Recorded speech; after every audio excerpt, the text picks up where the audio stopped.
자, 입법례요. 입법례는 우리 전에 봤었어요. 그죠? 변론 종결 후에 승계인 하면서 이걸 봤었어요. 그래서 뭐 설명은 안 드려도 알겠죠. 이제 양도금지주의는 실체법상으로도, 그러니까 소송 밖에서도 양도 금지하는 거고, 당연히 소송상으로도 그게 반영이 안 되는 거고, 항정주의는 실체법상으로 변동은 가능하지만, 그 다음에 그걸 소송에 반영시켜서 당사자 변경을 안 해주고 소송 담당으로 보는 거고, 그 다음에 자, 승계주의는 이제 승계주의는 우리 법이 취하고 있는 건데 실체법상으로도 변동을 인정을 해주고 그 다음에 소송법상으로도 당사자 변경을 긍정해주는 거죠. 그래서 줄만 몇 군데 치시면 돼요. 자, 양도금지주의는요. 첫째 줄에 소송물의 양도 자체를 금지 그랬고요. 그래서 소송물의 양도에 대해 실체법상 무효 그랬어요. 그 다음에 이제 양도 허용주의에 항정주의하고 소송 승계주의가 있는 건데요. 자, 당사자 항정주의는 보시면은요, 독일민수법이죠? 지금 독일민수법인데, 첫째 줄 끝에요. 소송물의 양도 있어도 인정해주죠? 그런데 당사자를 바꾸지는 않고, 종전 당사자가 그대로 승계인을 위해 소송 수행권을 가지며 그랬어요. 소송 담당이라고 써놓으시라고 그랬고요. 그 판결의 효력을 승계인에게도 미치게 하는 입장이다. 그래서 218조 사망 때문이죠? 우리 법으로라면요. 자, 소송 승계주의는요, 우리 법이 취하고 있는 입장인데, 소송 목적인 실질적인 권리관계 변동을 소송에 반영시켜준다는 거죠. 그래서 승계인을 새 당사자로 바꾸고, 전주의 소송상 지위를 승계시키는 입장, 그랬고요. 그래서 밑에 줄에 승계 절차를 만약에 밟지 않으면, 그 줄 끝에요, 판결의 효력은 승계인에게 미치지 않는다, 그랬어요. 자, 현행법의 입장은요, 밑에 줄에 소송 승계주의를 채택하고 있다, 그랬고요. 두 줄 내려가시면은요, 이제 문제가 나오죠. 문제점이 쭉 나오는 거예요. 전에 말씀드렸던 거예요. 둘째 줄 끝에요. 당사자 적격의 변동이 있었음에도 불구하고 상대방이 그 변동 사실을 몰라서 소송 승계 절차를 밟지 못했을 때가 문제이다. 당사자가 변경이 없으니까 기존의 당사자가 받은, 전주가 받은, 그러니까 전주 후주 이렇게, 전주 승계인 이렇게 얘기한다면 전주가 받은 판결로다가 승계인에게 집행을 못 하잖아요. 그죠? 그러니까 무의미해진단 말이죠. 그래서 모르고 소송 수행 결과 받은 판결은 승계인에게 미치지 않아도 아니하여 무용짐을, 그게 문제라는 거예요. 그래서 그 예가 나오고요. 자, 세 줄 내려가시면은요. 따라서 승계인을 상대로 다시 신소를 제기해야 하는 소송 불경제에 결점이 있다. 그랬어요. 자, 이게 소송 승계주의의 문제점이란 말이죠. 그래서 우리가 추정 승계인 하면서 이 얘기를 했었죠. 그러니까 요걸 보완하는 방책으로 우리 법이 지금 두 가지를 규정을 하고 있고요. 자, 근데 입법론은 그렇게 뭐라 그러시냐면 소송 승계주의하고 당사자 항정주의를 병용해서 승계인이나 상대방의 신청에 의해서 승계인 자신이 당사자가 될 수 있도록 하되, 요건 소송 승계주의죠. 한편 소송 승계가 행해질 때까지, 그러니까 밖에서 소송물 양도가 있었음에도 불구하고, 그러니까 소송물인 권리 의무의 양도가 있었음에도 불구하고 당사자 변경이 안 이루어졌을 때, 그때는 종전 당사자가 승계인을 위해 소송 수행권을 갖게 함이 타당하다. 그러니까 소송 담당으로 보자는 거죠. 요게 요렇게 하면은 문제가 없겠죠. 요렇게 하면. 그러니까 변경이 되든 안 되든 결국은 그 판결 가지고 집행할 수 있게 되는 거예요. 자, 그래서 자, 그거를 시정하는 방법으로 두 가지를 두고 있는데, 가처분 제도는요. 원고 측이 가처분 제도를 이용하면 소송 계속 중에 피고가 의무 승계를 해도 보호받을 수 있겠죠. 그래서 그 줄 끝에요. 점유이전 금지, 가처분 이런 게 나오고요. 밑에 줄에 피고 적격을 굳혀놓는다 그랬어요. 그러니까 점유금지를 해놓으면, 점유금지 가처분을 받아놓으면, 가처분을 받은 후에 그거를 만약에 이전을 했다. 점유금지를 했는데 이전을 했다. 그러면 이거는 점유금지 가처분 받은 사람한테는 효력이 없단 말이죠. 효력이 없어요. 그러니까 이제 피고 적격이 굳혀지는 효과가 나는 거예요. 그 원래 당사자로 굳혀지는 효과가 나타나는 거고요. 그 다음에 추정승계인은 저번 했던 거죠. 둘째 줄 끝에요. 변론 종결 후에 승계가 있는 것으로 추정하여 그에게 판결의 효력을 미치게 하였다 그랬고요. 밑에 줄에 승계 사실을 상대방에 알리도록 간접 강제하는 거다 그랬어요. 그러니까 이거는 직접적으로 기판력을 확장하는 거죠. 그죠? 그래서 지가 변론 종결 전에 승계했으면 와서 집행할 때 이의 제기하라는 거예요. 자, 그 다음에 이제 소송물 양도의 의의가 나오는데요. 우리가 전에 봤던 거예요. 첫째 줄에 보시면요. 소송물의 양도라 함은 그랬고요. 소송 계속 중에 소송물인 권리관계 박스 치시고요. 에 관한 당사자 적격, 본안 적격이죠. 특정적으로 제3자에게 이전됨으로써 소송을 인계받게 되는 경우를 말한다 그랬고요. 뭐 소극적으로는 당연 승계가 아닌 거다 그랬지만 뭐 그거 줄 안 치셔도 되고요. 자, 반가로 1 보시면요. 우리가 전에 봤던 거죠. 양도의 형태로서 고전에 그 전줄에 줄은 치시 말고 한번 보세요. 다만 소재기 전에 권리관계 변동이 있어도 소송물의 양도라 할 수 없으며 이때는 소송승계 문제가 생길 수 없다 그랬어요. 이때 무슨 문제예요? 소송 아예 소재기 전에 권리관계 변동이 있었으면 무슨 얘기예요? 아예 애초부터 본안 적격 없는 사람, 당사자 적격 없는 사람 가지고 들어온 거잖아요. 그러니까 이때는 임의적 당사자 변경 문제가 돼버리는 거죠, 오히려. 자, 양도의 형태는요, 임의처분, 행정처분, 집행처분, 법률상 당연이전, 대위요, 포함한다 그랬고요. 우리 전에 봤던 거예요. 불문한다라는 거고, 그 다음에 소송물인 권리관계 전부 양도뿐 아니라 일부 양도도 포함된다 그랬고요. 그 다음에 이제 이시훈 선생님 얘기가 또 나오죠. 슬래시 딱딱 끄시면은요, 거기까지 문제가 없는데, 그 뒤에가 소송물인 권리관계 자체가 이전된 경우뿐만이 아니라, 밑에 줄에요. 소송물인 권리관계의 목적물건, 즉 계쟁물의 양도도 포함된다 그랬고, 이게 이 얘기가 왜 나온다 그랬어요? 점유등기 승계 때문에 그랬다 그랬어요. 이걸 일반적으로 인정할 것인지, 아니면은 원래 소송 목적인 권리 의무 그 자체의 승계가 있는 경우만 인정할 것인지, 여기서는 강현준 교수님 얘기는 빼시고요. 1설하고 2설만 쓰시면 돼요. 여기서는요. 자, 그래서 반가로 2번을 보시면은요, 그 얘기가 다시 나오죠. 소송물의 양도는 특정적인 권리관계 변동에 의해서 종전 당사자가 당사자 적격을 잃고, 본안 적격을 잃고, 신당사자가 당사자 적격을 취득하는 당사자 적격의 이전, 즉, 본안 적격의 이전이므로, 81조와 82조의 소송 승계인은 218조의 변론 종결한 뒤에 승계인에 준하여 취급해야 한다. 범위 똑같이 보자. 그런 거고요. 이게 뭐예요? 적격 승계설이요. 적격 승계설이고요. 통설 판례 그랬고요. 각주 보시면은요, 81조와 82조의 소송 승계인과 218조의 변론 종결의 승계인은 서로 입장을 같이 하는 것으로서 양자를 통일적으로 이해하는 것이 통설이나, 거기까지요. 통설이고요. 밑에 줄에 강현준 교수님 견해가 나오죠. 심리도 중에 공격방어 방법의 제출 기회가 보장되는 게 소송 승계인데, 기판력 같은 경우는 그와 같은 기회가 없이 양자 간의 절차 보장 충족 가능성에 차이가 있으니까 소송 승계인의 범위를 변론 종결 후의 승계인 범위보다 넓게 보려는 반론도 나타난다 그랬고요. 요건 그냥 추상적으로만 그런 거고요. 요거를 강현준 교수님 분쟁주체지위 이전설이다 이렇게 하시는데, 제가 전에 말씀드렸던 것처럼 요거 쓰실 일 없어요. 없고요. 그리고 강현준 교수님은 어차피 여기서 1설에, 그러니까 2설에 붙으신단 말이죠. 2설에 붙으시니까 여기서는 걱정하시지 마시고 그냥 1설하고 2설 쓰시면 돼요. 나오면. 자, 그 다음에 판례 통설이다 다음에 슬래시를 딱딱 끄시고요. 자, 그 다음에 이제 그 얘기가 또 나오죠. 9위로는 채권적 청구권에 기한 소송 중 계쟁물을 취득한 자. 자, 소송물 이론하고 상관없다 그랬어요. 원래는. 소송 중 계쟁물을 취득한 자. 예를 들면 매수인이 매도인에게 소유권 이전 등기 또 나오죠. 목적물 인도 청구. 앞에는요, 등기 이전. 뒤에는 점유승계요. 한 경우에 매도인으로부터 제3자가 목적물에 등기 동그라미요 이전을 받았거나 전세 입주 등 점유 동그라미요 승계를 받은 때에, 요게 바로 거기다 써놓으세요. 점유등기 승계 시 소송 목적인 권리 의무 자체의 승계 여부. 1설, 2설 이렇게 써놓으세요. 거기다가 점유등기 승계 시 소송 목적인 권리 의무 자체 승계 여부 하시고요. 1설, 2설 있고요. 자, 점유승계를 받은 때에 그 제3자는 여기에 승계인에 포함되지 아니한다고 보면서 그랬고요.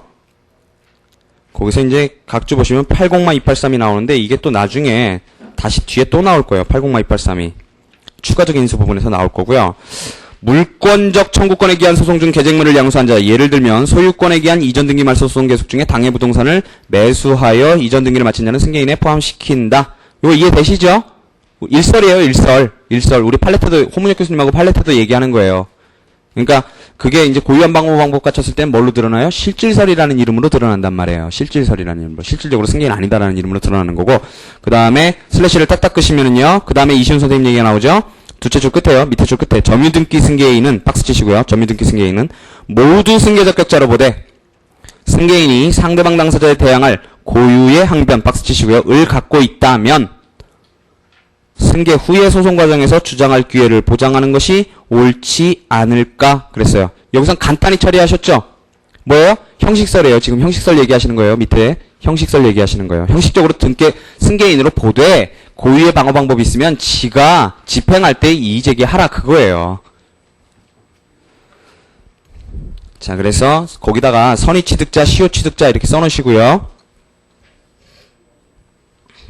자, 그 다음에 이제 승계의 방식과 절차, 그래서 이제 참가 승계하고 인수 승계가 나오는 거예요. 자, 거기 줄은 치시 말고 한번 보세요. 소송물의 양도가 있는 경우에 승계 절차를 받는 데는 참가 승계, 인수 승계가 있다. 전자는 승계인 자신이 자발적으로 소송에 가입하는 방식임에 대하여 자발 참가 그랬죠. 후자는 당사자가 승계인을 강제로 소송에 끌어들이는 방식이다. 강제 참가 그랬어요. 뒤에 볼 바와 같이 비록 승계 거긴 줄을 치시면 되죠. 비록 승계의 원인이 있어도 별소에 의하느냐 소송 승계 절차를 밟느냐는 당사자나 승계인의 자유선택의 문제다 그랬죠. 자, 그래서 다음에 이제 참가 승계가 나와요. 참가 승계 보시면은요, 우리가 저번 조문을 한번 봤었는데 81조 보시면은요, 소송이 법원에 계속되어 있는 동안에 타인간 소송 계속 중이죠.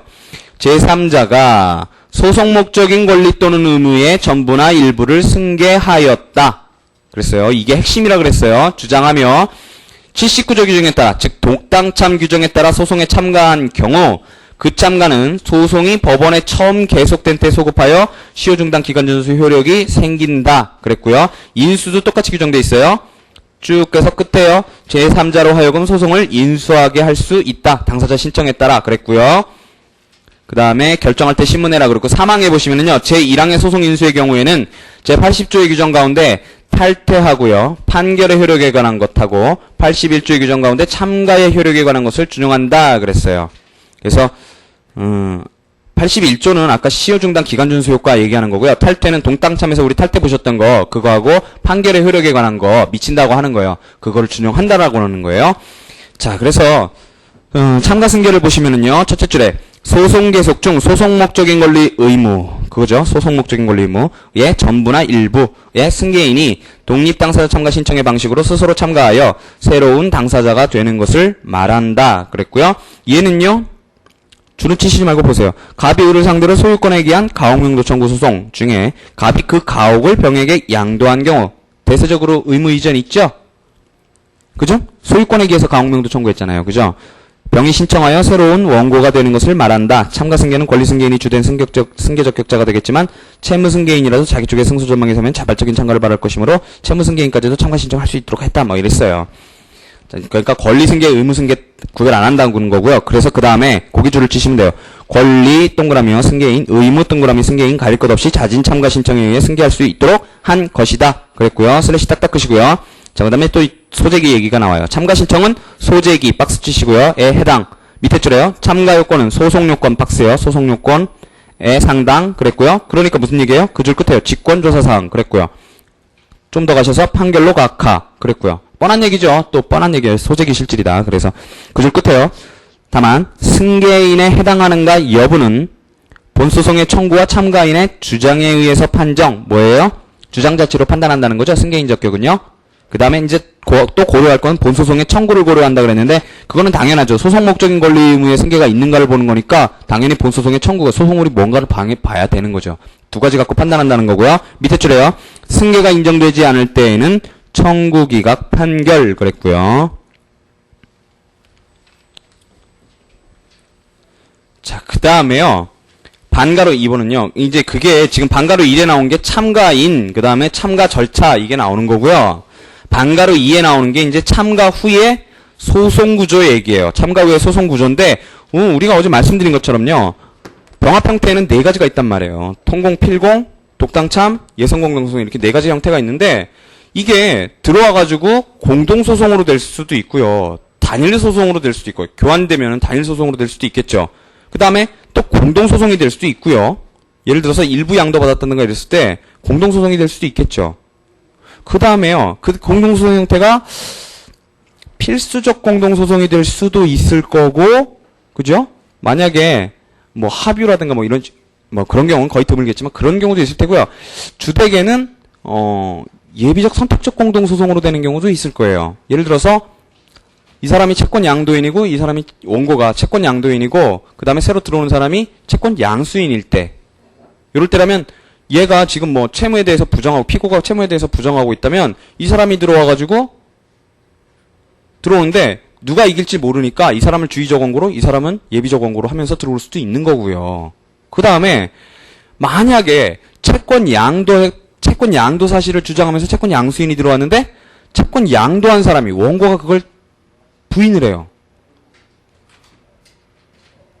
밖에서 갑이 을에게 지금 채권을 양도를 했는데 지금 갑이 병한테 소를 제기하고 있단 말이죠. 근데 을이 들어왔는데 원래는 이렇게 하면 되는데 아니면 이렇게 바뀌거나요. 같이 하거나 이렇게 하면 되는데 얘하고 얘하고도 다툼이 있을 수가 있죠.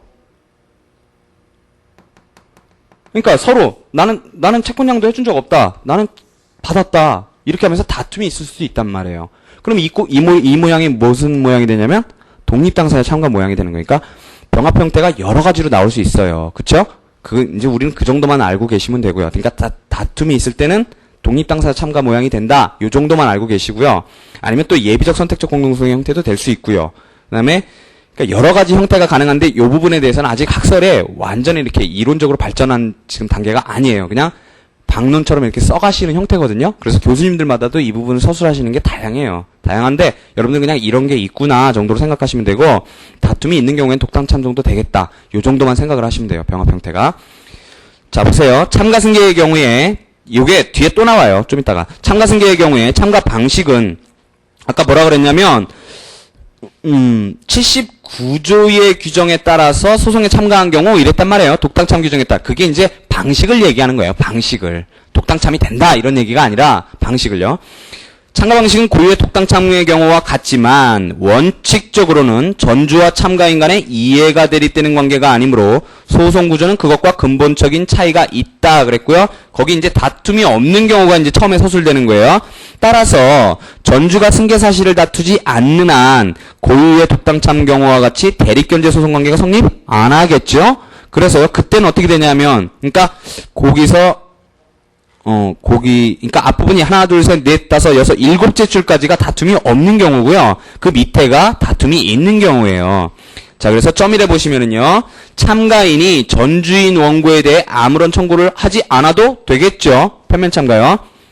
전주인 원고의 대리인이 참가인 대리인을 겸해도 쌍방대리 아니죠. 대립당사자 아니니까요. 문제되지 않는다 그랬고요. 각 줄을 보시면은요. 6-9-1-2-7-8부터는 태도를 바꾸어 고유의 독립당사자 참가의 구조와는 근본적인 차이가 있는 것으로 보게 되었다. 그래서 우리 판례도 그렇게 본다는 거고요. 요 경우에요. 자, 그 다음에 슬래시를 딱딱 끄시면은 그 다음이 이제 다툼이 있는 경우죠. 그러나 권리 의무 관계의 승계가 제대로 되었는지 그 유무에 대해서 전주와 승계인 간에 다툼이 있는 경우는 승계인은 전주에 대해서도 일정한 청구를 해야 하겠죠. 그 다음에 쌍면 참가죠. 그때는 이 경우에는 전주 승계인 피고의 대립관계 소송 형태로 된다 그랬어요. 그러니까 독당참처럼 구조가 간다라는 거예요. 요때는. 자, 그 다음에 3번은요. 효과죠. 효과가 나오는 거예요. 참가승계 효과가. 그래서 첫째 줄에요. 당초의 소재기 시에 소급하여 시효 중단 기간 준수효 그랬고요. 법조문에 있는 거죠. 그 다음에 밑에 줄에요. 전주의 소송상 지위를 승계하기 때문에 뭐예요? 소송상태 승인이에요. 참가 시까지 전주가 한 소송 수행의 결과에 구속된다 그랬어요. 구속돼요. 좀 부당한 것 같아도 구속된다고요. 채권 양도인하고 지금 채권 양수인하고 만약에 바뀌어서 들어간다. 그러면 앞에 했던 거 그대로 인계 받는다고요. 그걸 주의를 하셔야 돼요. 이거 마치 포괄승계만 그럴 것 같잖아요. 정서적으로. 근데 법감정적으로 그럴 것 같은데 특정승계의 경우도 그렇게 된다는 거예요. 왜요? 법정 당사자 변경이기 때문에 그래요. 자, 인수승계를 보시면은요. 인수승계 아까 82조에 있었는데요. 이건 뭐예요? 끌고 들어오는 거예요. 안에 있는 당사자가 밖에 있는 당사자. 참가승계하고 다를 건 없어요. 본질은 똑같고 다만 누가 지금 들어오느냐, 누가 끌고 들어오느냐 이 차이만 있을 뿐이에요. 참가하고 인수는. 의의는 보시면은요. 자, 소송 계속 중 소송의 목적인 권리 의무에 전부나 일부의 승계가 있는 때에 종전 당사자의 인수 신청. 이게 핵심이죠. 종전 당사자의 인수 신청에 의하여 승계인인 제3자를 새로운 당사자로 소송에 강제로 끌어들이는 것을 말한다 그랬고요. 줄지시 말고 예를 보세요. 갑이 을을 상대로 소유권에 의한 가혹명도 청구 소송 중에 을이 피고죠. 피고가 병에게 가혹에 점유 승계시킨 경우에 갑의 신청에 의해서 병을 새로운 피고로 소송에 끌어들이는 것 이랬고요.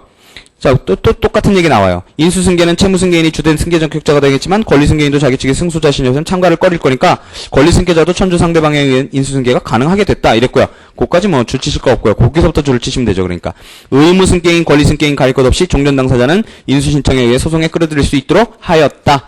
자, 이런 얘기를 왜 자꾸 반복하시는 거냐면 마치 참가승계는 권리승계가 있는 경우, 인수승계는 의무승계가 있는 경우에 하는 것처럼 이렇게 보여질 수가 있어요. 그렇지 않다라는 거예요. 둘 다 불문하고 권리 의무 승계 다 불문하고 인정된다는 거예요. 자, 요건을 보시면은요. 첫 번째, 타인간 소송 계속 중 그랬죠. 그래서 거기 사실심 변론 종결 전 박수 치시고요. 자, 상고심에서는 허용 안 된다 그랬고요. 그 다음에요. 사실심 변론종결 후의 승계인. 이건 어때요? 밑에 줄에 218조에 의해 판결의 효력이 미치므로 소송승계 인정할 이익이 없다. 당연하죠? 변론종결 후의 승계인요. 그 밑에는 안 보셔도 되고요. 자, 그 다음에 핵심은 이거죠. 소송의 목적인 권리 의무 승계. 근데 왜 참가승계에서는 여기서 서술을 안 하시고 왜 은수승계에서는 이걸 자세히 서술하실까? 이런 의문이 드실 수 있어요. 근데 그거는 앞에 소송을 양도해서 일반적인 얘기는 다 했지만 요 인수승계의 경우에는 좀 특이한 얘기가 있기 때문에 그런 거예요. 그게 추가적 인수의 얘기거든요. 근데 여러분들이 조심하셔야 될 건 뭐냐면요. 우리가 추가적 승계라는 의미를 추가적 인수든 추가적 참가든 간에 어떤 의미로 우리가 지금까지 개념 잡은 거를 생각해 보면 일부의 양도가 있었을 때 일부 승계가 있었을 때요. 요때 추가되는 거는 인정할 수 있죠. 그러면 이것도 추가적 만약에 끌고 들어온다면 추가적 인수가 될 거란 말이에요. 요런 게 인정되는 데는 문제가 없겠죠. 이런 게 인정되는 데는 문제가 없는데, 근데 이제 문제는 뭐냐면, 호 교수님 빼고는요, 호 교수님 빼고, 이제 뭐 나머지 교수님은 서술하고 있는 분도 있고, 안 하고 계신 분도 있지만, 추가적 인수의 개념을 좀 더 이상하게 사용을 하세요. 그래서 대립구도를 좀 이상하게 그시거든요? 그러니까, 결론부터 말씀을 드릴게요. 결론부터 말씀드리면, 추가적 인수에 대해서요, 이렇게 서술을 하세요. 긍정설은 통설이고, 부정설이 판례다. 이렇게 하시거든요. 판례는 추가적 인수를 부정한다. 이렇게 서술을 하세요. 그런데 이 판례가 추가적 인수를 부정을 한다 그러면서 드시는 판례가 사실은 이렇게 우리가 알고 있는 이런 추가가 아니라 우리 소송 목적인 권리 의무 승계가 아닌 일반적인 점유등기 승계에 있는 경우 있죠. 그 예를 드신단 말이에요.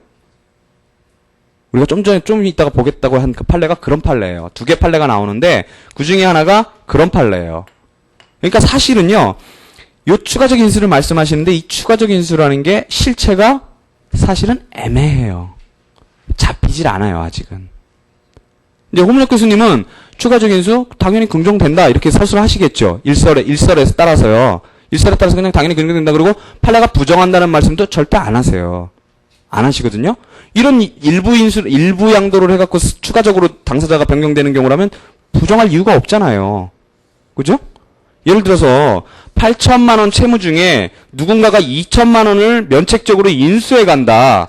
그러면 나머지 6천은 전 피고가 갖고 있고 그 다음에 나머지 2천은 새로운 피고가 될 사람이 가지고 있는 거 아니에요. 그러니까 이런 경우에 이 당사를 추가시켜가지고 공동소송 형태처럼 끌고 가는 게 문제는 없단 말이에요. 그런데도 이제 우리 학설들이요. 추가적 인수에 대해서는 판례가 부정한다 이렇게 하면서 그 드는 얘들이 좀 실체가 애매한 것들이라는 거예요. 사실은. 그러니까 일설과 이설이 대립되는 그 지점을 끌고 들어오신다는 얘기예요. 추가적 인수를 우리 판례가 부정한다 그러면서. 그러니까 제가 드리고 싶은 말씀 뭐냐면 요거는요. 아직은 조금 더 연구가 필요해요. 연구가 필요하고 얘기가 필요하거든요. 근데 만약에요. 나온다면 추가적 인수가 문제되는 게 나온다면 여러분들은 그냥 이시훈 선생님 견해처럼 일단은 쓰세요. 그러니까 우리 판례는 부정을 한다. 추가적 인수에 대해서 부정을 한다. 우리 학설은 인정을 한다. 이렇게 쓰시라고요. 일단 나오면은요. 아직은 좀 정리가 필요해요. 이 부분이. 자, 일단 보세요.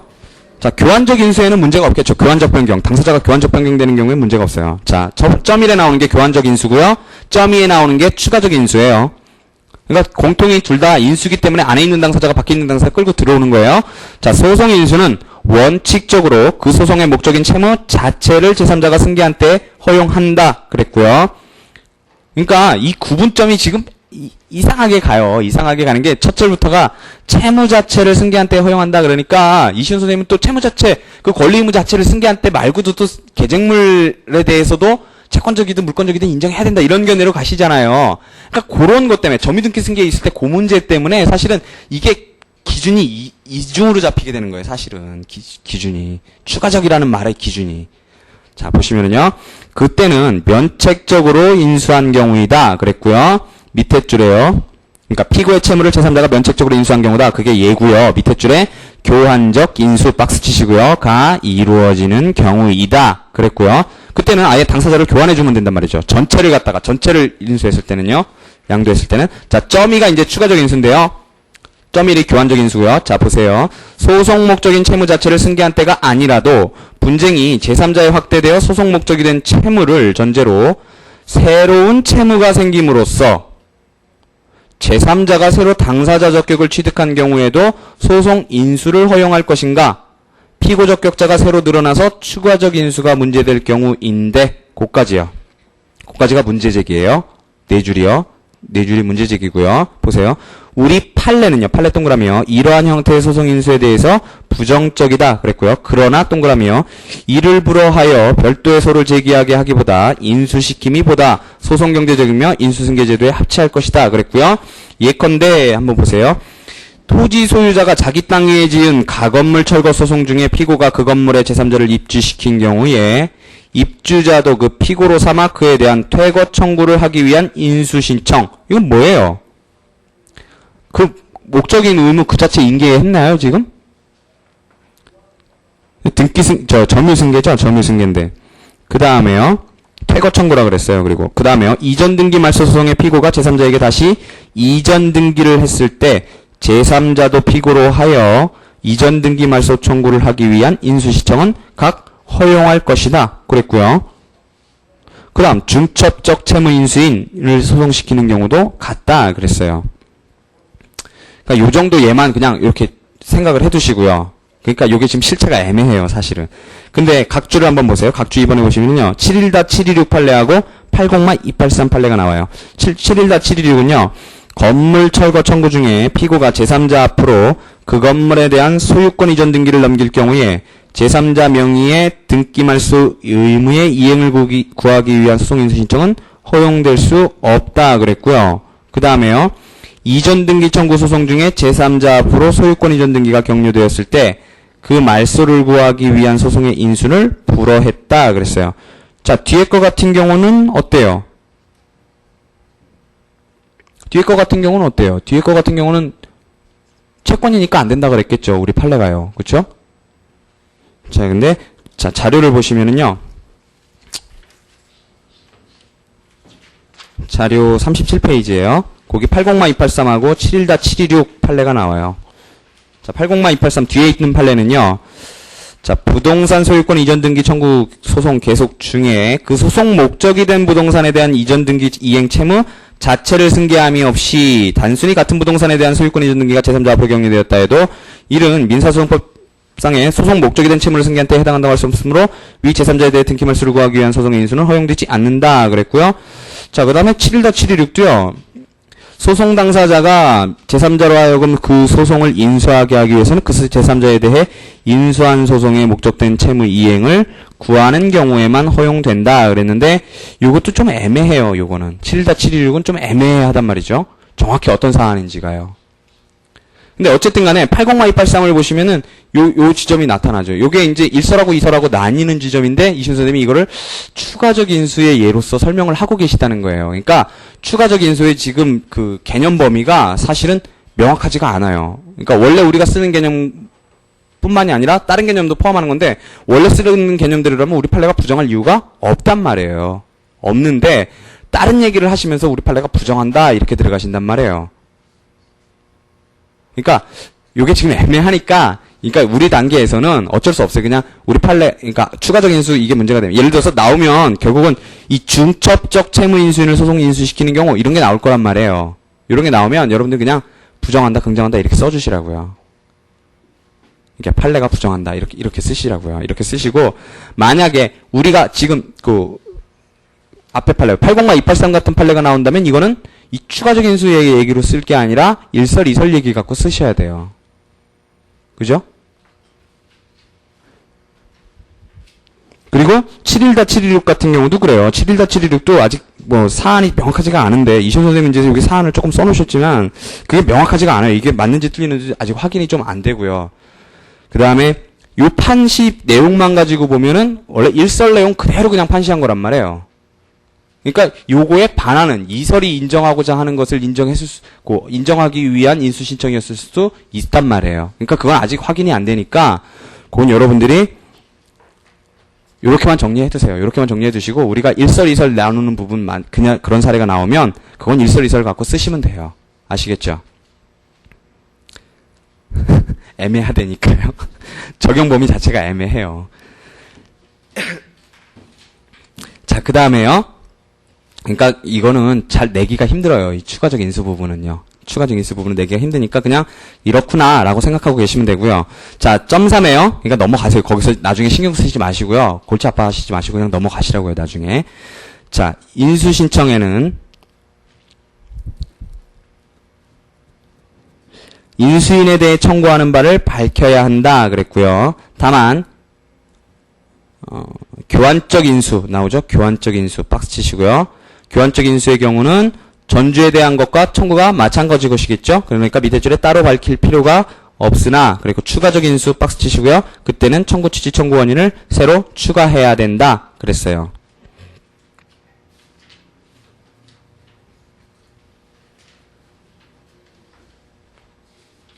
그러니까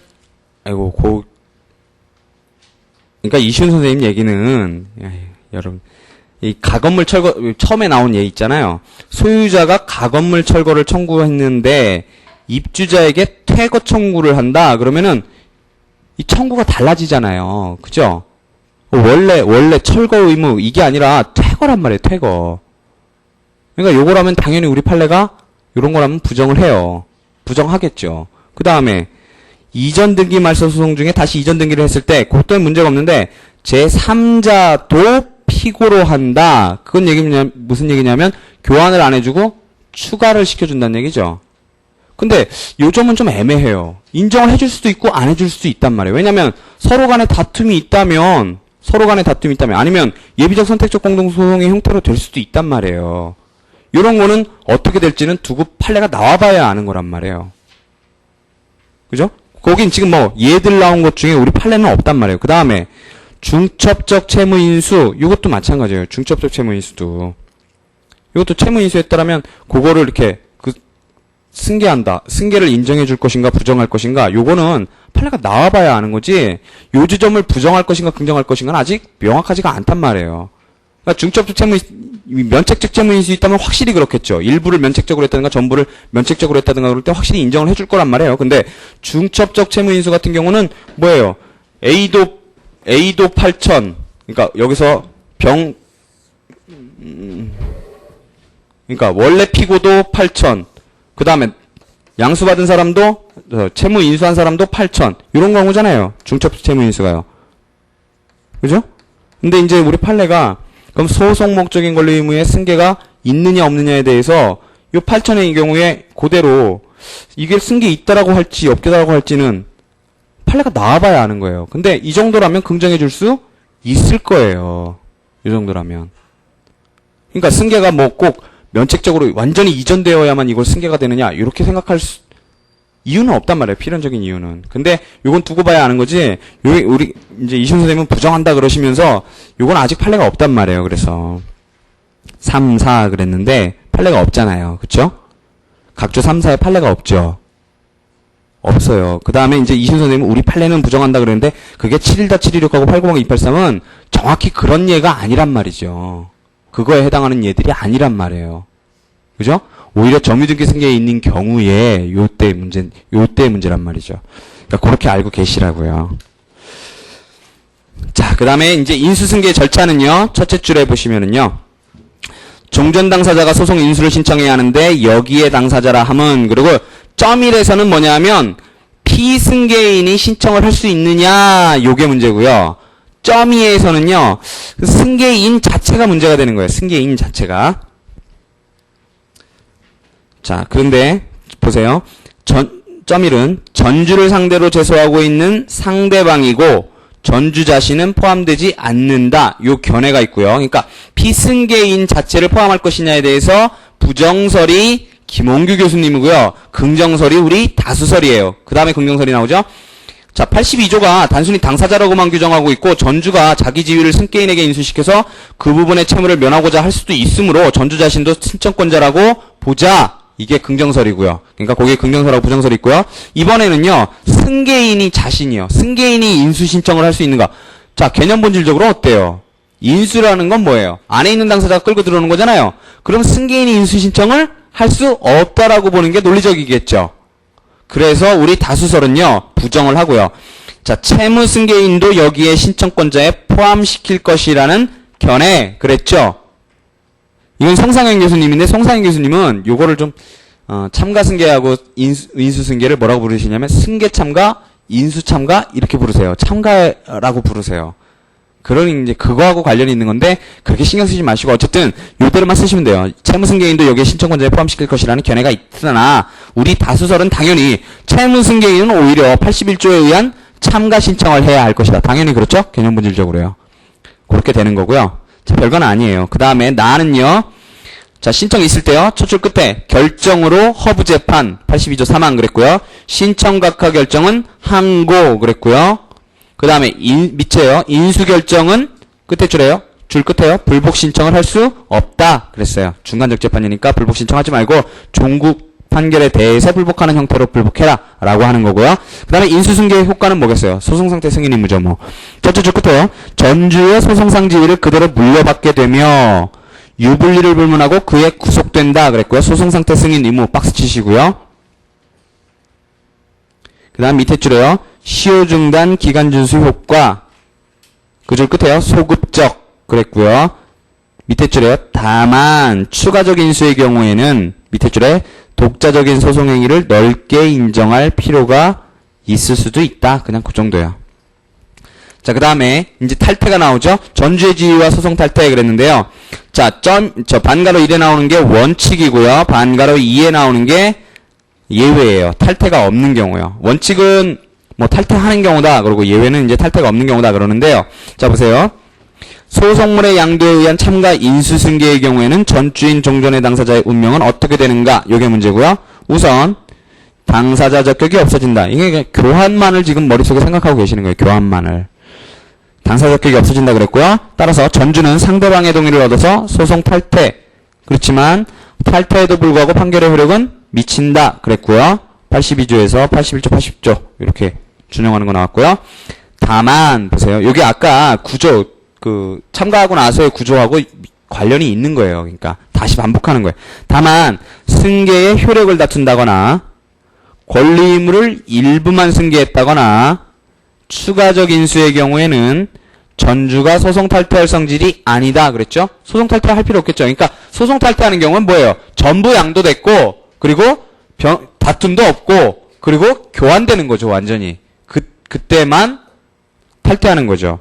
그러니까 효력을 서로 간에 다툰다. 그럼 못 나가잖아요. 못 나가고 그 다음에 일부만 승계했다. 그럴 때도 당연히 못 나가죠. 같이 있어야만 되는 거죠. 그 다음에 여기 추가적 인수의 경우도 분쟁이 확대되는 형태라고 생각을 하시니까 분쟁이 확대되면 그 사람도 같이 피고를 할 필요성이 있다고 인정되는 거니까 그래서 그런 거고요. 그래서 그때는 전주가 소송 탈퇴할 성질이 아니다 그랬고 밑에 줄에 종전 당사자가 당사자 적격을 잃지 않으며 승계의 효력을 다투는 경우를 제외하고는 통상 공동소송인의 관계 그랬어요. 다투는 경우는 독당참 관계가 되겠죠. 선다 그랬고요. 그러나 밑에 줄에요. 승계의 효력을 다투면 여기서는 이시훈 선생님이 뭐라고 쓰시냐면 예비적 공동소송의 형태가 된다. 또 이렇게 쓰세요. 아까는 뭐라고 그러셨어요? 독당참 구조가 된다 이렇게 하셨잖아요. 그러니까 아직은 독당참이 될 수도 있고 예비적 선택적 공동소송 형태가 될 수도 있고 그렇단 말이에요. 그러니까 이거는 정리가 안 된 부분이에요. 그러니까 여러분들이 그냥 읽으실 때 그럴 수 있겠다 이렇게 생각하시고 넘어가시면 돼요. 신경 이것 때문에 여기 견해들이 있거든요. 사실은 있는데 그걸 신경 쓰실 필요가 없어요. 그걸 신경 쓰시면 이 책 자체도 신경 쓰실 필요 없고 그냥 막연히 그렇게 되면 그렇게 되고 그렇게 되면 이런 형태 되겠다 이렇게만 생각하시면 된다고요. 아시겠죠? 너무 신경 쓰지 마세요. 그래서 신법 70조의 규정을 유추 적용하자 이렇게 돼 있고요. 밑에 제3자의 소송 인임 미루는 신경 쓰실 거 없고요. 미국 법의 거기 인플리더 정도만 한번 볼까요? 서드 파티 프랙티스를 했는데 요거는 밑에 줄에요. 둘째 줄에 피고가 소송 계속 중에 제3당사자 원고의 입장에 서서 패소할 때를 대비한 구상 청구를 위해 자, 우리 보조 참가 생각나시죠? 구상 청구를 위해 제3자를 끌어들여 당해 소송 절차에서 제3자에 대한 집행 권한까지 얻어내는 등 피고와 제3자 간의 분쟁을 같은 소송 절차에서 해결. 요거만 줄을 쳐두세요. 이건 뭐냐면 그리고 나머지는 그냥 X표 거버리세요. 갑이 을에 대해서 소를 제기하고 있는데 우리 같으면 이게 주채무자 이게 보증인이고요. 이게 채권자란 말이죠. 그러면 채권자는 어때요? 주채무자는 여기에 우린 보조 참가를 시킨단 말이죠. 아니면 소송 고지를 해줘가지고 참가자 효력을 확장시켜주거나요. 근데 이제 미국 같은 경우는 어떠냐면 이게 우리 국제재판관안에서 나온 판례가 이런 사안이 있기 때문에 그런 거예요. 국제재판관안에 나온 판례가 나중에 그걸 사안을 자세하게 보실 새도 있을 거예요. 근데 요런 소송 형태였어요. 나우정밀 사건인데 이렇게 하면 얘가 예를 들어서 나중에 이제 주체무자한테 병한테 소를 제기해야 될 거 아니에요. 2차 소송을 하게 될 거 아니에요. 그거를 한꺼번에 처리해버리는 거예요. 그러니까 얘는 여기서 피고잖아요. 피고인데 얘가 다시 제3 원고가 되는 거예요. 제3 원고가 돼갖고 얘가 또 병한테서 소를 제기하는 거예요. 이렇게. 요게 한 절차 안에서 이루어지는 거예요. 요게 바로 이게 서드 파티 프랙티스라고 나온 거, 요게 요거예요, 요거. 그러니까 얘에 대해서도 얘가 집행권을 여기서 그러니까 구상소송을 한꺼번에 해버리는 거죠. 얘한테 질투를 대비해가지고요. 요런 거예요. 요거 이제 혹시 나중에 국제재판관할 때문에 여러분들이 판례 보실 때 궁금해하실까봐 이렇게 말씀드린 거예요. 나우정밀 사건에서요. 넘어가시면은요. 자, 상소심 절차 이제 들어가요. 상소심 절차. 드디어 상소를 들어가요. 드디어. 자, 상소는 빨리 나가요. 자, 상소는요. 뒷부분 뭐 항소, 상고 이 부분은요. 이 총설 부분에 사실은 적용이 되게 많고요. 그걸 구체화시킨 얘기들밖에 없고 사실은 거기서 몇 부분만 특이한 내용들이 있고요. 우리가 살펴봐야 예를 들어서 파기환송 판결의 구속력이라든가 이런 문제들이요. 이런 거 상고심에서 나올 때 그 다음에 이런 것들을 빼고는 내지는 항소심에서 불이익변경금지원칙이라든가 이런 거 빼고는요. 앞에 있는 총론 내용들을 오히려 정확히 알고 계시는 게 중요해요. 앞에 있는 총론 그 상소 총설 부분이요. 그래서 자. 총설 한번 보세요. 여기는 이제 나중에 시험 전날도 그래요. 다 자세하게 보실 필요는 없고, 필요한 부분만 탁탁탁탁 보고 넘어가시면 돼요. 앞부분보다 더 훨씬 빨리 넘어가야 된단 말이에요. 자, 첫째 줄에요. 그렇다고 안 보시면 안 돼요. 상소라함은 재판 확정 전에 당사자가 상급법원에 대해 취소 변경을 구하는 불복 신청 방법을 말한다. 그랬고요. 자, 구별 개념으로 이거는 재판의 확정 전이니까 밑에 줄에 확정된 재판에 대한 불복하고는 다르다. 그랬고요. 점 2에는요. 상소는 상급법원에 대한 불복 신청이니까 그 줄을 중간에요. 같은 신급 안에서 하는 밑에 줄에 이의하고는 다르다. 그런 거고요. 그 다음에 맨 밑에서 둘째 줄에요. 신급을 전제로 하지 않는 거하고도 다르다. 그랬어요. 재건 판결에 대한 불복, 중재판정 취소에서 이런 신급을 전제로 하지 않는 거하고도 다르다. 이거 별거 아니죠?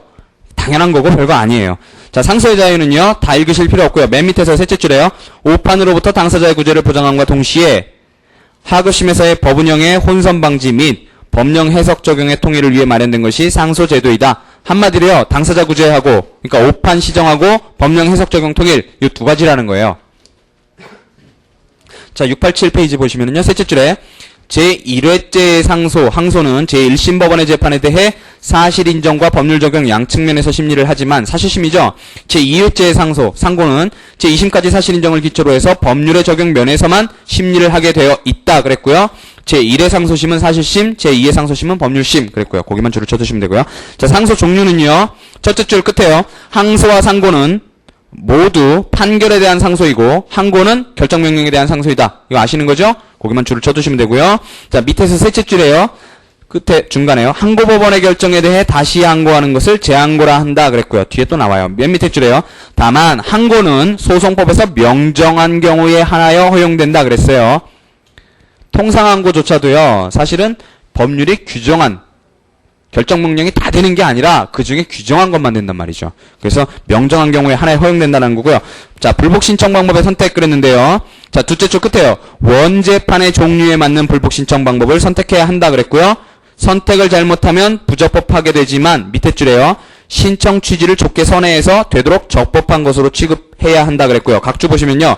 항고법원이 한 결정에 대해 고등법원에 항고를 제기한 경우에는 이를 재항고로 보고 기록을 대법원에 송부해야 된다. 그러니까 왜냐하면 둘 다 항고법원이니까요. 그러니까 2심법원이니까 대법원으로 올려야 된다. 그런 거고 추후보완 항소로 기재되진 않았지만 증거상 불규칙 사유에 의한 항소기관의 도가로 인정되면 추후보완 항소로 보아야 한다. 그래서 요거는 뭐예요? 선회적 법성의 원리를 얘기하는 거예요. 선회해서 적법하게 인정해 줄 수 있다는 선회적 법성의 원리를 얘기하는 거고요. 자, 여기서 주의하실 건 뭐냐면 우리가 지금 뭐라 그랬냐면 원재판의 종류에 맞는 불복 신청 방법을 선택하라 그랬잖아요. 그러면 판결을 했으면 항소상고하고 결정명령을 했으면 항고재항고로 가야 된단 말이에요. 그런데 문제는 판결을 해야 될 거에 대해서 결정을 했다든가 결정을 할 사건에 대해서 판결을 법원이 했다든가 결국 이런 경우는 별로 없겠지만 그렇게 이렇게 방식에 맞지 않는 재판을 했을 때 그럼 어떤 방법으로 구제를 신청해야 되느냐? 요게 문제인 거예요. 원래 했어야 할 재판으로 해야 되느냐? 아니면은 지금 한 재판 형태로 불복을 해야 되느냐? 요게 문제인 거예요. 요게 이제 견해가 세 가지가 있고요. 첫째 줄부터 넷째 줄까지 문제 제기가 나와요. 형식에 어긋나는 재판이라 함은 판결 동그라미로 해야 할 경우에 결정 동그라미로 재판하거나 반대로 결정 동그라미로 해야 할 경우에 판결 동그라미로 재판하는 등 민사소송법에서 본래 기대되는 방식의 재판과는 다른 방식에 의한 재판을 뜻한다 그랬고요. 요거를 다른 이름으로 밑에 줄에 위식의 재판 그랬고요. 박스 치시고요. 이라 했다. 국법이에요. 이와 같이 형식을 어긴 재판은 무효는 아니나 거기까지가 문제고요. 그 다음에 그럼 어떻게 할 거냐 그랬어요. 자, 점이라 나오는 게 주관설이고요. 그 밑에 줄에 객관설 있고 저 이제 생각컨대 해갖고 두 번째 패러그래프 셋째 줄에 선택설이 나와요. 자, 주관설은요. 현재 취한 재판 형식에 따라 상소 종류를 정하는 거. 요거죠. 그러니까 판결로 할 건데 결정으로 했으면 결정에 대해서 하듯이 항고로 가라는 거고요. 그게 주관설이고요. 옛날 판례죠. 4290 민상 346이고요. 그 다음 객관설은요. 본래 해야 할 재판 형식에 따라 상소 종류를 정하자. 이게 객관설이고요. 자, 그래서요. 비판이 나오죠. 객관설에 의한다면 당사자에게 원심법관 이상의 정확한 법률 지식을 기대하는 것이죠? 그죠? 법원도 잘못 판단한 걸 당사자 보고 제대로 판단하라는 거니까요. 그죠? 원래 했어야 할 재판이니까요. 그래서 밑에 줄에 법원의 잘못인데도 당사자에게 소송상의 불이익을 입히게 된다. 그렇고요. 그래서 밑에 줄에요. 제440조에서 결정이나 명령으로 재판할 수 없는 사항에 대해 결정 또는 명령한 때에는 이에 대해 항고할 수 있다. 요건데, 요거는 이제 원래 결정이나 명령으로 재판할 수 아예 없는 사항, 불복이 안 되는 사항, 요거에 대해서 요렇게 했을 때는 불복할 수 있다. 요런 취지거든요. 근데 요거를 이제 논거로 끌고 들어보시는 거예요. 요런 것들처럼 요렇게 규정해서 주관설을 부분적으로 따랐다. 그래서 마치 주관설인 것처럼 보이지만 그게 아니고요. 밑에 줄에요. 그래서 당사자에게 가장 유리하게 현재 취한 재판 형식에 따른 상소이든 본래 해야 할 형식의 재판에 따른 상소이든 어느 것을 선택해도 적법한 상소로 보자. 선택설 이렇게 돼 있고요. 그래서 주관설 박스, 객관설 박스, 선택설 박스 이렇게 해놓으시고요. 단 예외가요. 밑에서 셋째 줄에요. 단 선택설에는 예외가 있다. 불복할 수 없는 재판을 불복할 수 있는 재판의 형식으로 판단했다 해도 불복이 허용될 수는 없다. 그랬고요. 그거만 줄을 쳐두시면 되고요. 자, 그 다음에 이제 상소 요건이 나오는데요. 상소 요건도 우리가 첫날 봤어요. 첫날 본 거 다 잊으셨겠죠? 우리 재판 절차 개관할 때요. 상소 요건에 대해서 생각나세요?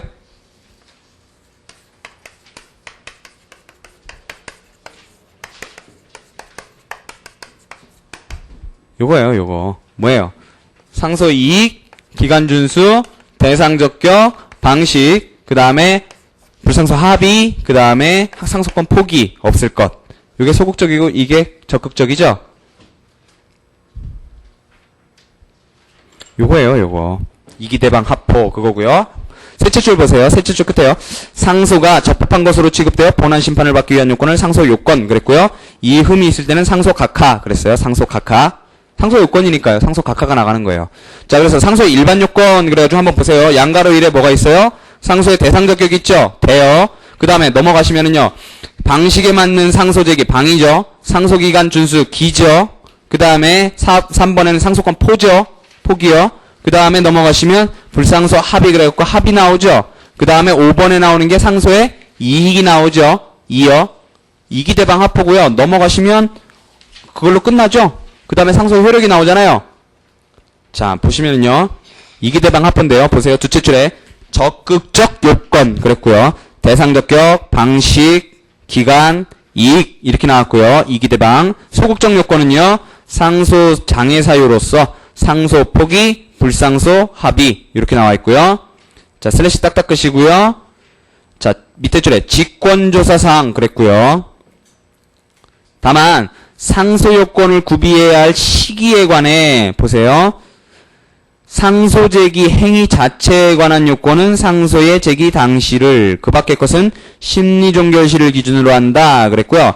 이시훈 선생님은 1, 2만 그러니까 그 대하고 방하고 기만요.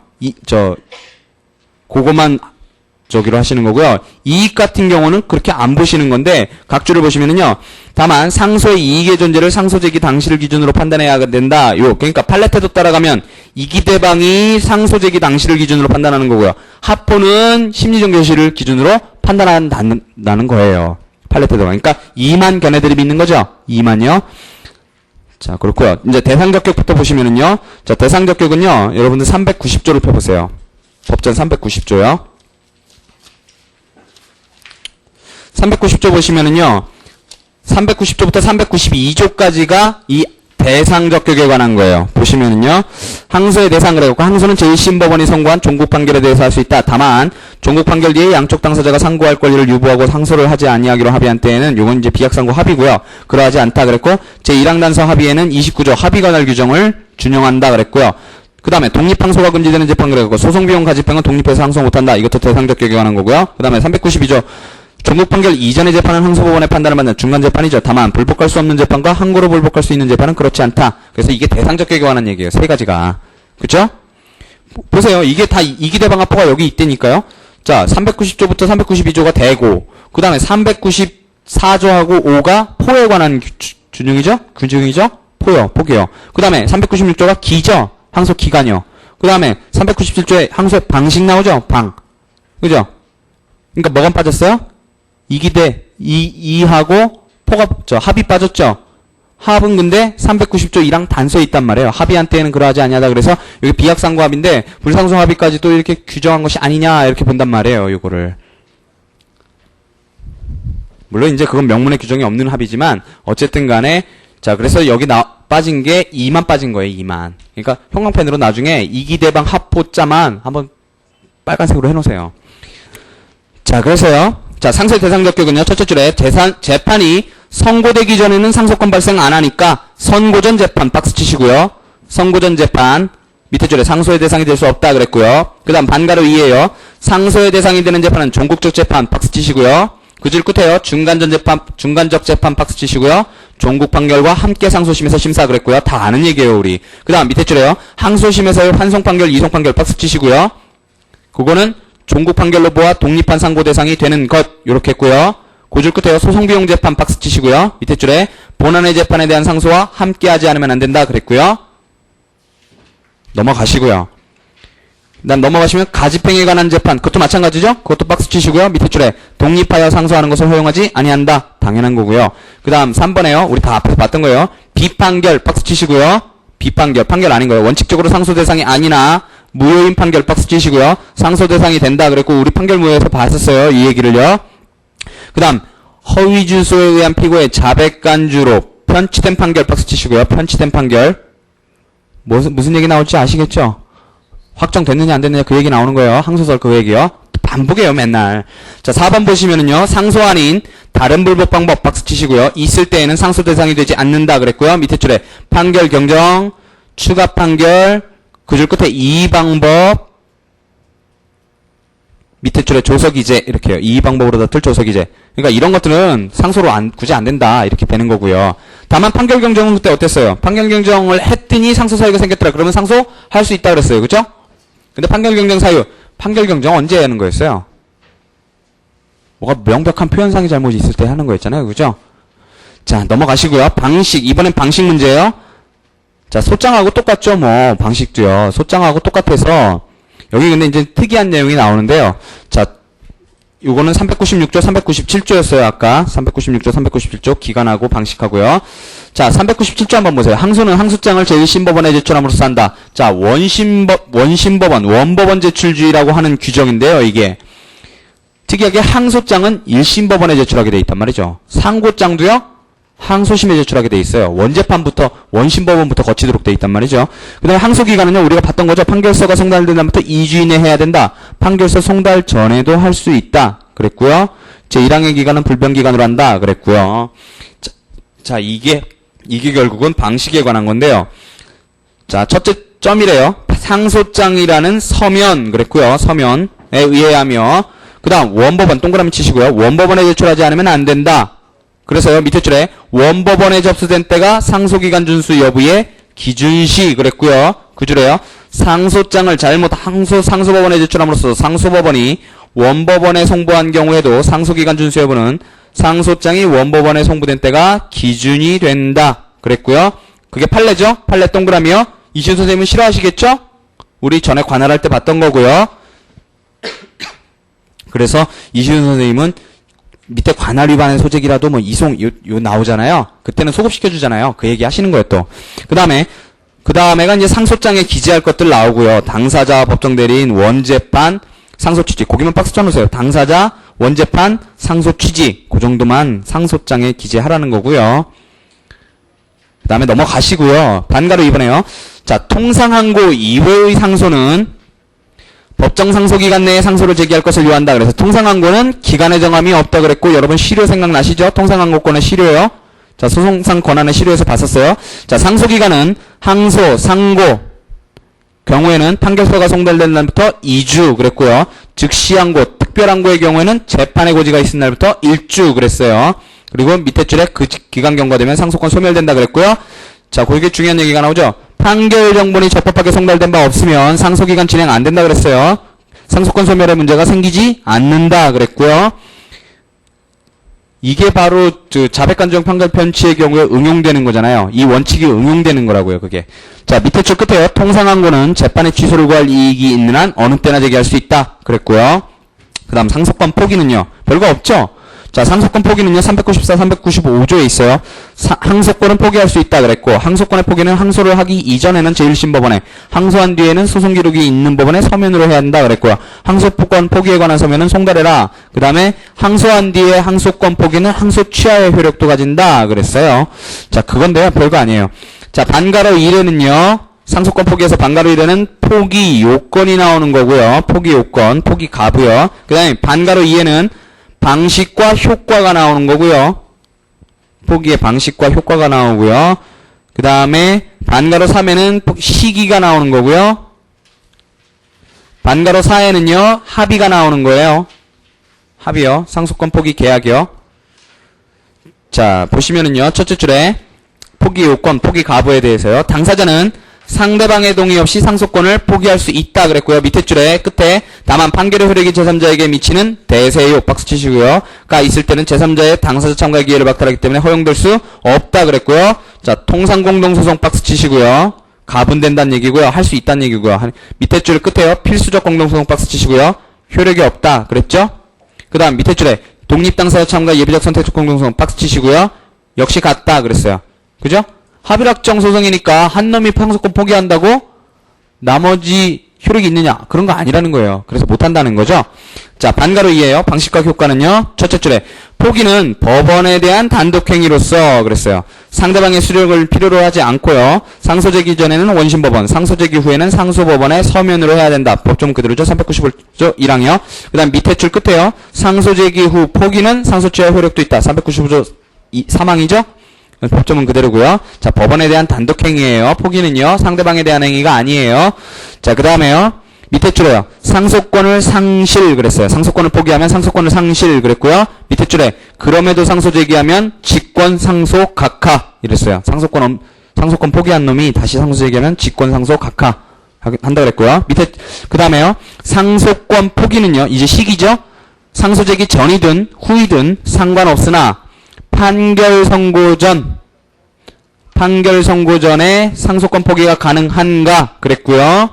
거기 있다는 견해가 있으나 그건 무시하시고요. 그 둘째 줄 끝부터 줄을 치시면 돼요. 상소권은 판결 선고에 의해서 발생하는 것이고 또 상소 이익의 전부나 범위도 판결의 선고가 있고 나서 할 수 있으므로 판결 선고 후에야 포기할 수 있다. 그래요. 상소권 포기 그러니까 상소권 판결 선고 전에 불가능하다. 부정설이에요. 부정설이 통설이라는 거고요. 통설 동그라미요. 다만 판례 동그라미요는 채무자가 항고권 포기서를 매각 허가 결정에 선고가 있는 바로 그날이요.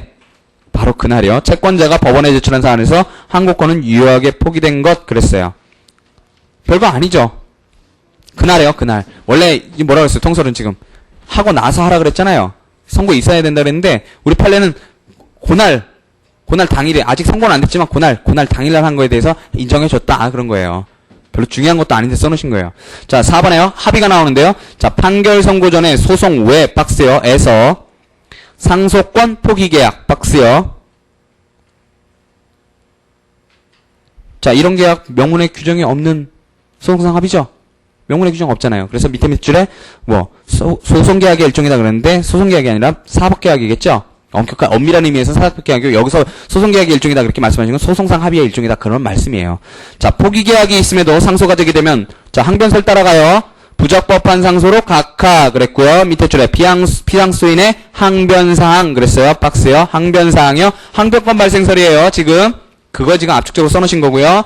자, 그 다음에 이번에는 합의가 나와요. 이번에 아예 불상소의 합의인데요. 불상소의 합의를 하면 옆에다 써놓으세요. 상소권 자체 불발생 이렇게 해놓으시고요. 상소권 자체 불발생. 자, 상소권 포기는 어땠어요? 상소권이 발생하고 나서 포기하는 거였죠? 그 전에 안 된다 그랬잖아요. 그죠? 그날 불상소 합의는 상소권 자체를 아예 발생을 안 시키는 거예요. 자, 반가로 이래서요. 넷째 줄까지가, 그러니까 넷째 줄, 다섯째 줄에 한다까지가 의, 구별에 관한 거고요. 그 다음에 거기서부터 반가로 1 끝나는 부분까지가 허용 여부에 관한 거고요. 불상소 합의 허용 여부, 허용 여부요. 그 다음에 반가로 2 부분이요. 요건에 관한 거고요.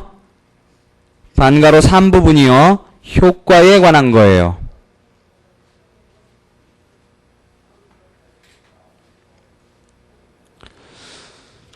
자, 보시면은요. 이 불상소의 합의인데요.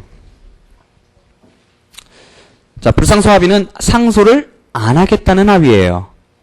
그죠? 항소든 상고든 다 안 하겠다라는 합의고요.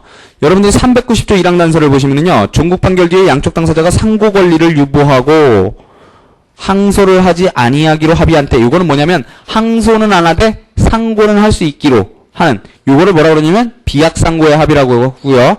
우리가 지금 보고 있는 건 불상소의 합의인데 요거는 항소만 안 하겠다는 거기 때문에 불항소의 합의라고 불러요. 불항소의 합의 내지는 비약상고의 합의 이렇게 부르는 거고요. 요거하고는 엄격한 의미에서 다른 거죠. 불상소의 합의는요. 다른 거예요. 그러니까 비약상고의 합의는 명문의 규정이 있죠.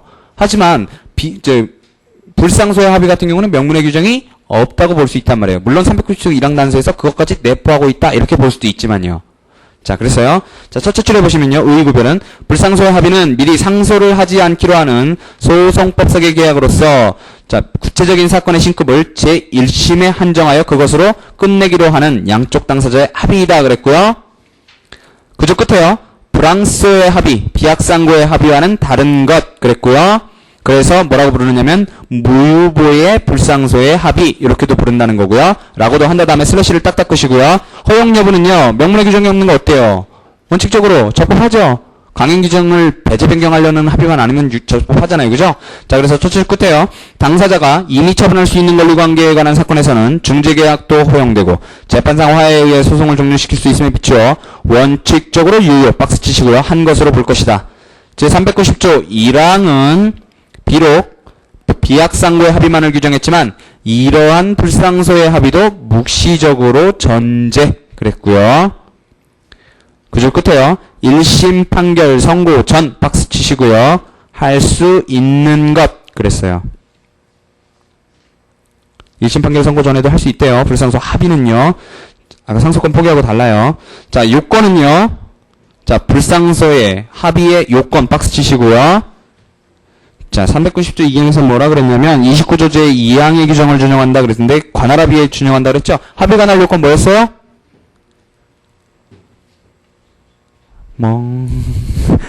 일인법 서시특이었잖아요. 일인법 서시특. 그쵸? 일인법 서시특에서 있는데 일은 1심이었고 임은 임의관할이었고 법은 법원이었잖아요. 이런 얘기는 빠지겠죠?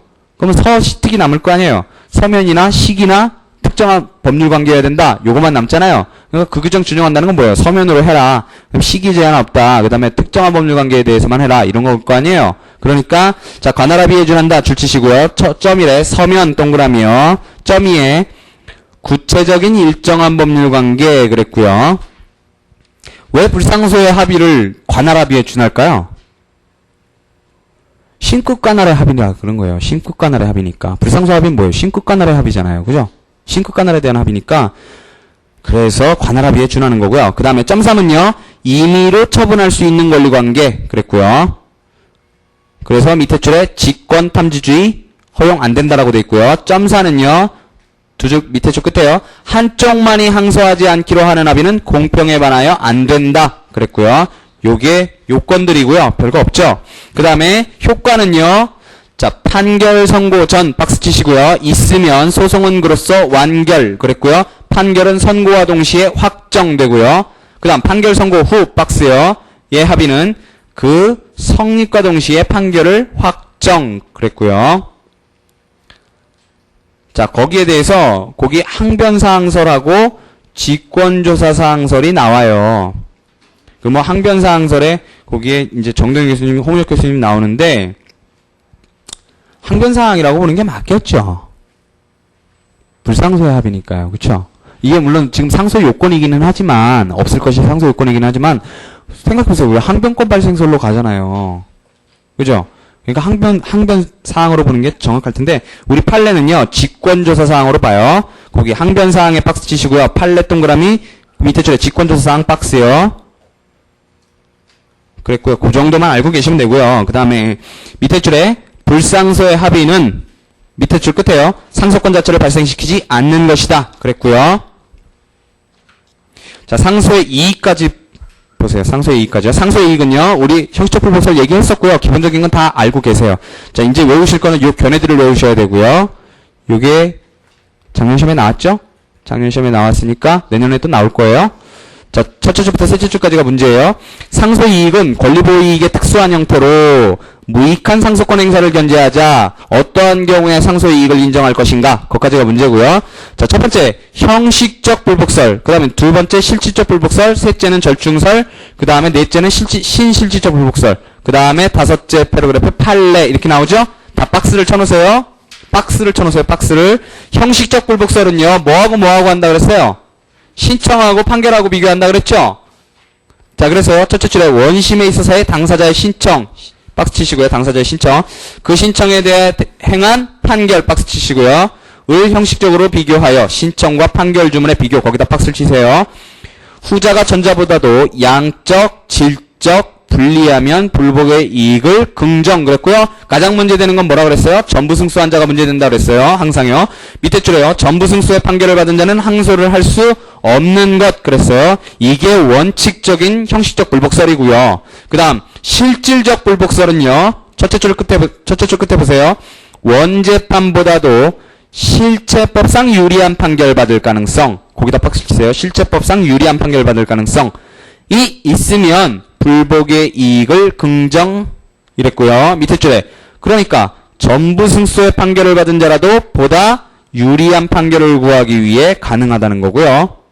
긍정하는 거예요. 실질적 불복설은요. 자, 우리 통설 판례는요. 원칙적으로 현실적 불복설에 의하지만 그것에 의해서 좀 불공평한 결과가 벌어질 때는 실질적 불복설을 결국은 따라가요. 자, 그 다음에요. 절충설은요. 박스 치시고요. 자, 절충설은요. 원고에 대해서 하고 피고에 대해서 나눠서 보자는 거예요. 왜냐하면 형식적 불복설은 어땠어요? 당사자의 신청하고 판결을 비교한다 그랬는데 피고 같은 경우는 신청이라는 게 결국은 반대 신청밖에 없잖아요. 그쵸? 어떤 자기가 청구를 특정할 수 있는 것도 아니고 그렇단 말이죠. 수동적이란 말이죠. 그러니까 피고에 대해서까지 형식적 불복설을 취하지는 말자라고 하는 게 이게 절충설이에요. 그래서 원고에 대해서는 형식적 불복설, 피고에 대해서는 실질적 불복설 이렇게 가는 거고요. 그 줄 끝에요. 법원은 원고의 신청에 대해서 재판하는 거지 피고의 신청, 소각화 신청이나 청구객신의 반대 신청을 놓고 재판하는 것이 아니므로 그게 논거예요. 자, 이 비판은 뭐예요? 왜 달리 보냐? 이게 비판이겠죠. 그 다음에요. 신실질적 불복설 박스 치시고요. 밑에 줄에요. 기판력을 포함한 판결에 효력이 미치는지 여부. 자, 아까 실질적 불복설은 어땠어요? 실체법상 유리한 판결 받을 가능성이었죠. 신실질적 불복설은 어떻게 했어요? 그러니까 이번엔 소송법상으로 가는 거예요. 소송법상 기판력을 포함한 판결의 효력이 미치는지 여부를 기준으로 할 것이며 원판결이 그대로 확정되면 기판력 그 밖에 판결의 효력에 있어서 불이익. 그게 핵심이에요. 판결의 효력에 있어서 불이익을 입게 되면 상소의 이익을 인정하자. 그게 신실질적 불복설이고요. 그러니까 그게 판결 효력에 있어서 분리 이끌었는데 사실 묵시적 일부 청구 같은 걸 예를 생각하는 거예요. 사실은. 왜요? 기판력 때문에 별수제기 못하잖아요. 묵시적 일부 청구한다며요. 다 알고 보면 묵시적 일부 청구를 염두에 두고 있는 거예요. 머릿속에. 자, 판례는요. 판례 동그라미요.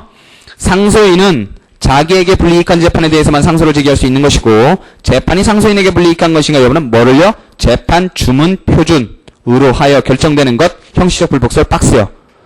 그 다음에 통설도 같다. 통설 동그라미요. 그 다음에 슬래시 딱딱 끄시고요. 검토가 나오죠? 검토요. 실질적 불복설 박스 치시고요. 넓어지고 너무 넓죠. 너무 넓어져요. 넓어지고 명확성도 결여 그게 비판이고요. 그 다음 그 줄 끝에요. 중간에요. 복심구조화될 염려 그랬고요. 그게 비판이고요. 절충설 박스요. 절충설은 당사자 평등주의에 반한다. 왜 원픽을 따로 보느냐 그거고요. 신실질적 불복설 박스요. 밑에 줄에 예외를 인정하는 형식적 불복설과 사실상 결론이 같다 그랬고요. 그래서요. 결론은 뭐냐면요. 그러므로 이게 수정 형식적 불복설 뭐 이런 건데요. 그냥 형식적 불복설을 생각하시면 돼요. 결론 검토에서 항상 이렇게 내려주시면 돼요. 형식적 불복설을 원칙으로 따르되 예외적으로 기판력과 밖의 판결의 효력 때문에 별소 제기가 허용될 수 없는 거. 거기다 박스를 치세요. 별소 제기가 허용될 수 없는 경우 뭐 때문에요? 판결의 효력 때문에요? 무슨 설이요? 실질적, 신실질적 불복설이죠. N은 실질적 불복설에 의해야 할 것이다. 이게 우리 통설 판례예요. 자, 그래서 구체적인 예가 나오는데요. 자, 10분간 쉬시겠습니다.